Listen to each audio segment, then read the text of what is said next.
Hello, പുതിയൊരു വീഡിയോയിലേക്ക് എല്ലാവർക്കും സ്വാഗതം. അപ്പം ഇന്ന് നമ്മൾ ഉണ്ടാക്കാൻ പോകുന്ന ചോറിൻ്റെ കൂടെയും കഞ്ഞിയുടെ കൂടെയൊക്കെ കഴിക്കാൻ പറ്റിയ മഴയ സമയത്ത് പ്രത്യേകിച്ച് കഴിക്കാൻ പറ്റിയ ഒരു അടിപൊളി ഒരു കറിയാണ്. ചക്ക വെച്ച് നമുക്ക് എരിശ്ശേരി ഉണ്ടാക്കാം. അപ്പോൾ അതാണ്ട് പച്ച ചക്ക ഞാൻ അടത്തി പറക്കി അരിഞ്ഞ് ഇതുപോലെ എടുത്ത് വെച്ചിട്ടുണ്ട്. ഇത് നമുക്കൊരു കുക്കറിലിട്ട് വേവിച്ചെടുക്കാം. ഇതാണ് ഞാൻ കുക്കർ എടുത്ത് വെച്ചു. അതിലേക്ക് നമ്മൾ അരിഞ്ഞ് വെച്ചേക്കുന്ന ചക്ക ഇട്ട് കൊടുക്കാമേ. ചക്ക മുഴുവനായിട്ട് ഇട്ട് കൊടുത്ത ശേഷം അര സ്പൂൺ ഉപ്പാണ് ഇട്ട് കൊടുക്കുന്നത്. അര സ്പൂൺ ഉപ്പ്, അതുപോലെ തന്നെ അര സ്പൂൺ മഞ്ഞൾപ്പൊടി അതും കൂടി ഇട്ട് കൊടുത്തു. ഇനി നമ്മളിതിലേക്ക് ഒഴിച്ചു കൊടുക്കുന്ന വെള്ളമാണ്. അപ്പോൾ ഇത്തിരി വെള്ളം തോനെ ഞാൻ ഒഴിച്ചു കൊടുക്കുന്നുണ്ട്. അത് ലാസ്റ്റ് നമുക്ക് കറി ഇത്തിരി നീട്ടിയെടുക്കണം, അതുകൊണ്ടാണ് ഞാൻ വെള്ളം ഇത്തിരി ഏറെ ഒഴിച്ചു കൊടുക്കുന്നത്. ഇനി നമുക്ക് കുക്കർ അടച്ച് വേവാൻ വയ്ക്കാം. ഒരു വിസിൽ മതി കേട്ടോ, ഇല്ലാന്നുണ്ടെങ്കിൽ 2 വിസിനകത്ത് നല്ലതുപോലെ വെന്ത് കിട്ടുമേ. നല്ലതുപോലെ വെന്ത് വരുന്ന നേരം കൊണ്ട് നമുക്കൊരു അരപ്പ് തയ്യാറാക്കണം. ഞാൻ തേങ്ങ എടുത്തിട്ടുണ്ട്, 1/4 ടീസ്പൂൺ മഞ്ഞൾപ്പൊടി, 3-4 അല്ലി ചുമന്നുള്ളി, അതുപോലെ തന്നെ 2 അല്ലി വെളുത്തുള്ളി, പിന്നെ കാന്താരിയാണ് എടുത്തേക്കുന്നത്. കാന്താരി അരി അനുസരിച്ച് എടുക്കണം. പിന്നെ കരിയാപ്പിലയും ചെറിയ ജീരകം. ഇത് ഇത്രയും നമുക്ക് തരിതരിപ്പായിട്ട് അരച്ചെടുക്കണം കേട്ടോ, വെള്ളം നീട്ടി അരയ്ക്കേണ്ട, തരിതരിപ്പായിട്ട് അരച്ചെടുക്കാം. ചക്ക ഇപ്പോൾ നല്ലതുപോലെ വെന്തിട്ടുണ്ട്. നല്ലതുപോലെ നമുക്ക് ഇളക്കി കൊടുക്കാം. ഇളക്കി കൊടുത്ത ശേഷം ഫ്ലെയിം ഒന്ന് വീണ്ടും കത്തിച്ച് കൊടുക്കണം. കത്തിച്ച് കൊടുത്ത ശേഷം ഇതിപ്പോൾ തിളയ്ക്കാൻ തുടങ്ങിയല്ലോ. ഇനി നമ്മൾ അരച്ച് വെച്ചേക്കുന്ന അരപ്പ് ചേർത്ത് കൊടുക്കണം. അരപ്പ് ഞാൻ തരിതരിപ്പായിട്ടാണ് അരച്ചെടുത്തത്, ഒരുപാട് അരഞ്ഞു പോവല്ലേ. ഇനി നമുക്ക് ഈ അരപ്പ് ഇതിലേക്ക് മുഴുവനായിട്ട് ചേർത്ത് കൊടുക്കാം. ചേർത്ത് കൊടുത്ത ശേഷം നല്ലതുപോലെ ഇളക്കി കൊടുക്കണം. നമ്മൾ വെള്ളം നീട്ടിയാണ് എടുത്തത്, എങ്കിലും ശകലം വെള്ളം മിക്സിയുടെ ജാറൊന്ന് കഴുകി നമുക്ക് ഒഴിച്ചു കൊടുക്കാം. ഇത് തണുക്കുമ്പോൾ നല്ലതുപോലെ കുറുകിയിരിക്കും കേട്ടോ, അതുകൊണ്ട് ശകലം നീട്ടിയെടുക്കണം. അത് കഴിയുമ്പം ഒരുപാട് അങ്ങ് കട്ടിയാവത്തില്ലേ, അപ്പോൾ ശകലം വെള്ളം നീട്ടിയെടുക്കണേ.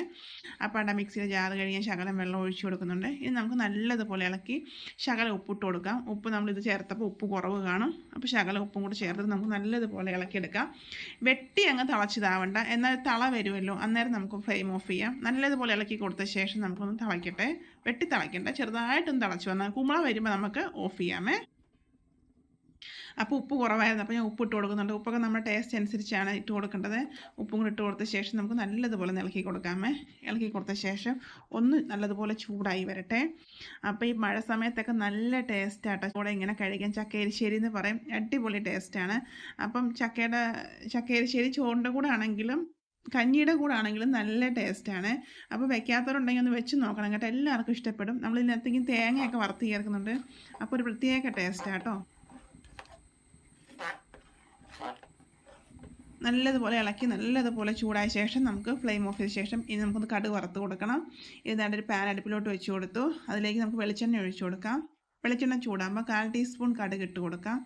കടുക് ഒന്ന് പൊട്ടിയ ശേഷം നമ്മൾ അതിലേക്ക് ഇട്ട് കൊടുക്കുന്നത് 2-3 ഉണക്കമുളക് മുറിച്ചതാണ്, അതും കൂടി ഇട്ട് കൊടുത്ത്, അതുപോലെ തന്നെ ഒരു 4-5 ചുമന്നുള്ളി വട്ടത്തിലരിഞ്ഞതും കരിയാപ്പിലയും കൂടി ഇട്ട് നമുക്കൊന്ന് മൂപ്പിച്ചെടുക്കാമേ.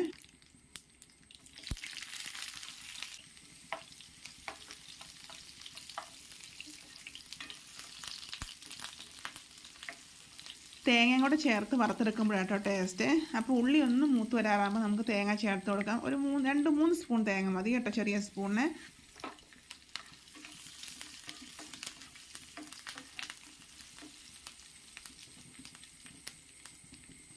അതും കൂടി ഇട്ട് കൊടുത്ത ശേഷം കരിഞ്ഞു പോകാതെ തന്നെ നമുക്ക് മൂപ്പിച്ചെടുക്കാമേ.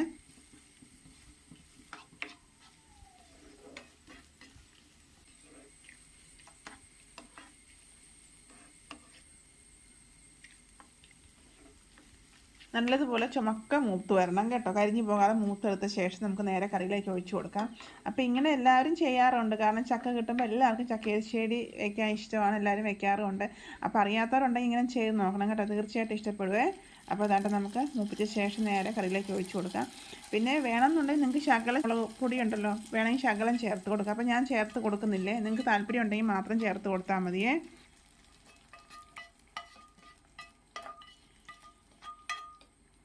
അതുപോലെ കാന്താരിക്ക് പകരം പച്ചമുളക് ആയാലും കുഴപ്പമില്ല, കാന്താരി ആകുമ്പോൾ ഒന്നുകൂടെ ടേസ്റ്റ് കേട്ടോ, അതുകൊണ്ടാണ് കാന്താരി ചേർത്ത് കൊടുത്തത്.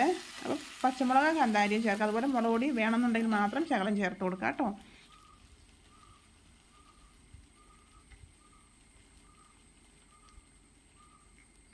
അപ്പോൾ കടുകൊക്കെ നല്ലതുപോലെ നമ്മൾ വറുത്ത് മൂപ്പിച്ചൊഴിച്ചിട്ടുണ്ട്. ഇനി ഒഴിച്ച ശേഷം അതൊന്ന് ഞാൻ നിരത്തി കൊടുത്ത ശേഷം അടച്ച് വയ്ക്കുന്നുണ്ട്. അടച്ച് വെച്ചതിന് ശേഷം നമുക്ക് കുറച്ച് കഴിഞ്ഞിട്ടൊന്ന് ഇളക്കി നോക്കാമേ. അപ്പോൾ നല്ലതുപോലെ നല്ല ടേസ്റ്റാട്ടോ, നല്ലതുപോലെ ഇപ്പോൾ ദാണ്ട് നമ്മുടെ ചക്കയുടെ ഇതൊക്കെ റെഡി ആയിട്ടുണ്ട്. നമുക്കൊന്ന് ഇളക്കി കൊടുക്കാം. ദാണ്ടേ ഇപ്പോൾ കുറിയിട്ടുണ്ട്. നമ്മൾ ശകലം വെള്ളം നീട്ടിയേ എടുത്തെങ്കിൽ തണുക്കുമ്പോൾ കുറി വരുന്നത് ഞാൻ പറഞ്ഞില്ല. അപ്പോൾ നമ്മൾ എന്തോരം അയവിൽ ഇത് വേണം അതനുസരിച്ച് നമ്മൾ വെള്ളം ഒഴിച്ചു കൊടുക്കണം കേട്ടോ. ഒരുപാട് അങ്ങ് നീണ്ടിരിക്കുകയും ചെയ്യല്ലേ. അപ്പോൾ വീഡിയോ ഇഷ്ടപ്പെട്ടാൽ നിങ്ങൾ ലൈക്ക് ചെയ്യാൻ മറക്കരുത്, കമൻറ്റ്സ് ചെയ്യാൻ മറക്കരുത്. ഇതുവരെ എന്നെ സബ്സ്ക്രൈബ് ചെയ്തില്ല എന്നുണ്ടെങ്കിൽ സപ്പോർട്ടും കൂടെ ചെയ്യണം കേട്ടോ.